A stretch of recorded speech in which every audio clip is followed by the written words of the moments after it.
बिस्मिल्लाहिमिनश्शैतानिर्रजीम बिस्मिल्लाहिर्रहमानिर्रहीम। अस्सलाम वालेकुम मेरे भैनों भरावां नूं मेरी तरफों बहुत बहुत सलाम मेरी तरफों। तो अज मैं अपने भैनों भरावां वास्ते चाइनीज़ राइस बनाउण दी रैसिपी लैके आई हाँ विद देसी स्टाइल, जिस तरह मैं घर विच बनानी हाँ। मेरे बच्चे इस तरह बड़ा पसंद करते हैं, तो इसलिए मैं कहा कि अज इन्हां दी रैसिपी मैं अपने भैनों भरावां नाल शेयर करा। अगर तुहानूं पसंद आवे तो कमेंट विच जरूर दसना। तो हुण तुहानूं मैं इनग्रेडिएंट्स विखा दिंदी हां। चावल मैं धो के रख लैने, मटर ते गोभी, गाजरां, आलू, यह हैगा सिरका, सोया सॉस ते यह ने पाउडर मसाले।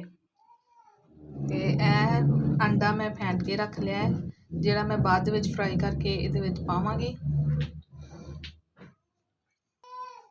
ते चलो हुण अपनी रैसिपी स्टार्ट करते हैं।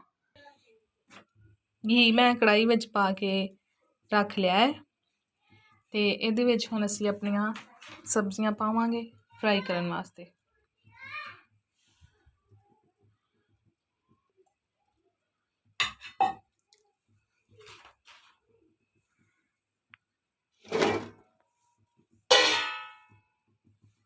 मैं सब्जियां ज़्यादा लियां, मेरे बच्चे जेह्ड़े आ ओह् आलू ज़्यादा पसंद करते हैं।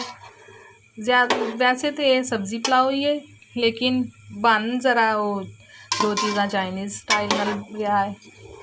तो अगर तुहानूं पसंद आवे तुसीं इहनूं जरूर ट्राई करके देखिया जे, तो फिर कमेंट विच अपनी राय जरूर दिया जे। चाइनीज़ राइस विच सब्जियां बिल्कुल थोड़ियां थोड़ियां लोग इस्तेमाल करते हैं, लेकिन मैं सब्जियां ज़्यादा इस्तेमाल कीतियां क्योंकि मैनू ये सब्जी पुलाव भी है तो चाइनीज़ भी है, जिस तरह तुसीं इहदा नाम रखना मुनासिब समझो। तो मैं तुहानूं अज अपने भैन भरावां नूं मैं क्या कि मैं अपनी रैसिपी इन्हां नाल शेयर करदी हां। ਇਹ मेरियां सब्जियां फ्राई हो रही हैं, इन्हें थोड़ी देर फ्राई करके फिर अपन दूसरी चीज़ों में शामिल करते हैं। तो मैं अपने भैन भरावां नूं दिखाउंदी हूँ। एक साइड से दूध गर्म हो रहा है,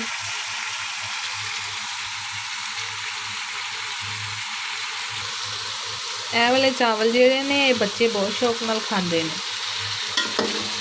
इस वजह तो मेरा बेटा भी बड़ी शौक नाल खाता है, तो फरमाइश करता कि मम्मा यह बना के दो। मैं कभी वीडियो नहीं बनाई हैगी, तो पहली दफ़ा मैं जिंदगी में यह काम किया है। अपने बहुत सारे भैन भरावां नूं देख के मेरे अंदर भी हौसला आया कि मैं भी चलो यह काम करा, जो अपनी रेसिपी ने या कपड़े के डिज़ाइन ने जो भी है, जो चीज़ मैनू आती है वो मैं अपने भैन भरावां नाल शेयर करा।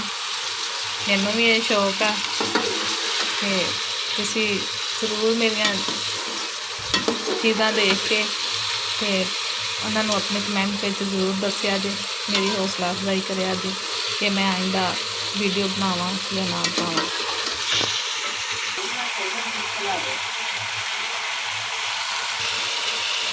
तुसी अपनी मर्जी नाल इहदे विच जिहड़ी मर्जी सब्जी इस्तेमाल कर सकते हो। मेरे को फिलहाल जिहड़ियां मौजूद सन मैं वो कीतियां ने,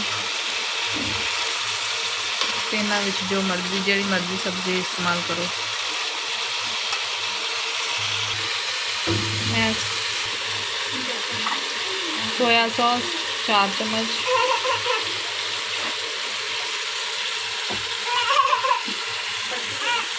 सिरका 5 चम्मच,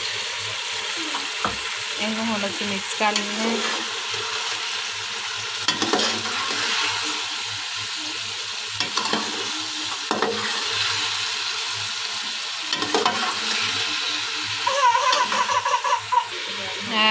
पाउडर मसाले, काली मिर्च, ਨਮਕ, ਥੋੜਾ ਜਿਹਾ ਨਾਲ ਸੁਰਖ ਮਿਰਚ ਕੁੱਟੀ ਹੋਈ, ਨਮਕ ਹਸਬੇ ਜ਼ਾਇਕਾ ਤੇ ਕਾਲੀ ਮਿਰਚ ਜਿਹੜੀ ਮੈਂ 2 ਚਮਚ ਇਸਤੇਮਾਲ ਕੀਤੀ।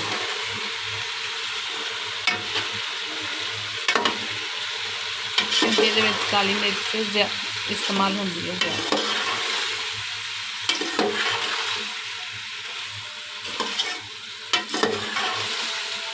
थोड़ी देर इनू फ्राई करने मसाले अपने डाल के फिर ये पानी शामिल करके कुकर में ढक के पकन देना।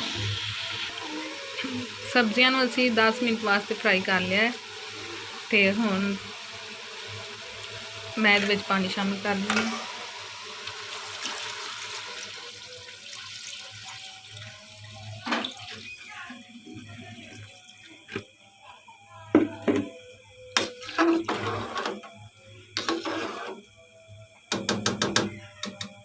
फिर पानी उबाल आने तक इनू ढक के पकाने, फिर चावल शामिल कर।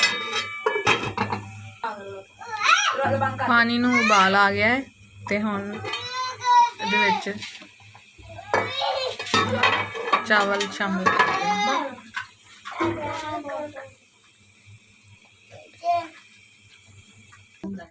हुण मैं घ्यो तवे ते पा लिया ते मैं हुण आंडा फ्राई करन लगी।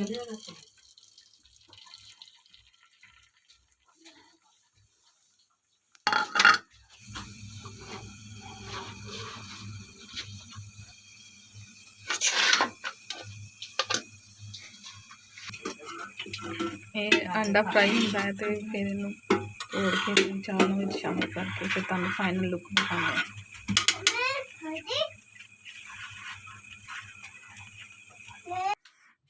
ते ए साडे पुलाव दी फाइनल लुक। तुसी ज़रूर अपने घर बनाया जे ते ट्राई करिया जे ते फिर कमेंट विच लाजमी दस्सिया जे किस तरह दा बनिया। ते इस दे नाल ही तुहाडे तो इजाज़त चाहने आ। प्लीज़ मेरे चैनल नू लाइक करियो, शेयर करियो तो सबसक्राइब करियो।